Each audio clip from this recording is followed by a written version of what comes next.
स्थापकाय च धर्मस्य सर्वधर्मस्वरूपिणे अवतारवरिष्ठाय రామకృష్ణాయ తే నమః. భక్తులందరికీ నమస్కారం. ఈరోజు మనం మనుష్య జీవిత లక్ష్యం అన్న విషయం గురించి మరి కాస్త చూద్దాం. కొంతమంది ఏమంటారంటే ఈ ఆధ్యాత్మిక చింతన, ఆధ్యాత్మిక జీవితం అదంతా ఇప్పుడెందుకు, అదంతా వృద్ధాప్యంలో చూసుకోవచ్చు కదా, రిటైర్మెంట్ అయిన తర్వాత చూసుకోవచ్చు కదా, ఇప్పుడు మనం జీవితాన్ని ఎంజాయ్ చేయాలి అని చెప్తారు. వాళ్ళు అలాగా మాట్లాడుతున్నప్పుడు మనం దానికి ఏం చెప్పలేము. అవునవును, మీరు చెప్పిన నిజమే, మీరు అలాగే మీ మార్గంలో వెళ్ళండి అని చెప్పాల్సి ఉంటుంది. ఎందుకంటే వాళ్ళకి ఇంకా సమయం రాలేదు, వాళ్ళు ఇంకా వేచి ఉండాలి. అది ఇంకొకటి ఏమంటే వృద్ధాప్యంలో ఆధ్యాత్మిక జీవితం ప్రారంభించడం అనేది ఎలాంటిదంటే, అది ఒకవైపు భవనం తగలబడిపోతున్నప్పుడు మరోవైపు నీటి కోసం నుయ్యిని తవ్వడం లాంటిది అని చెప్తారు. వైరాగ్య శతకంలో వస్తుంది ఈ విషయం. మంచి శ్లోకం అవుతుంది.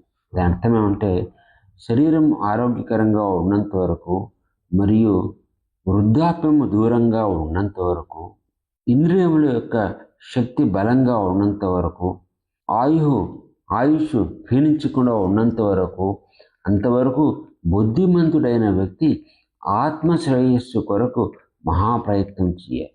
లేకుంటే వృద్ధాప్యంలో ప్రయత్నం చేయడం ఎలాంటిదంటే, ఒకవైపు భవనం తగలబడుతుంటే నూయిని తోవడం లాంటిది. సంస్కృతంలో ఏమంటే సందీప్తే భవనేతు కూపఖననం ప్రత్యుద్యమ కీదృశ. సో అలాగా చెప్పబడింది అక్కడ.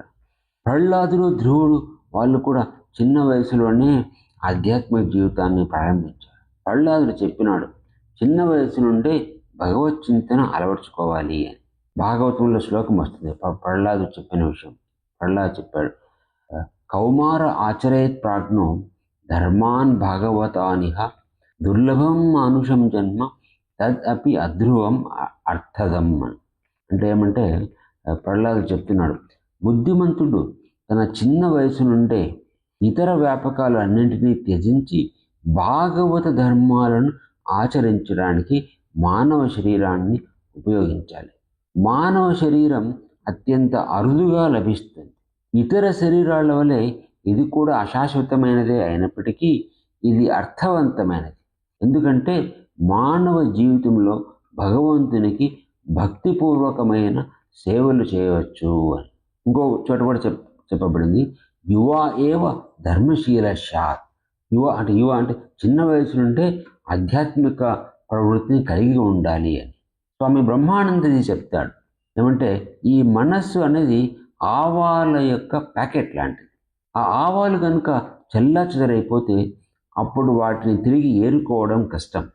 అదేవిధంగా మనస్సు యొక్క శక్తులు ఒకసారి చెల్లాచెదరైతే వయసు పెరిగే కొద్దీ వాటిని సమీకరించి మనస్సును భగవంతుని వైపు మళ్లించడం చాలా కష్టం. అందువల్ల మనం చిన్నతనం నుంచే భగవంతునిపై మనస్సు నిలపడానికి ప్రయత్నించాలి. వృద్ధాప్యంలో అలా ప్రయత్నం చేస్తే అది కష్టమవుతుంది.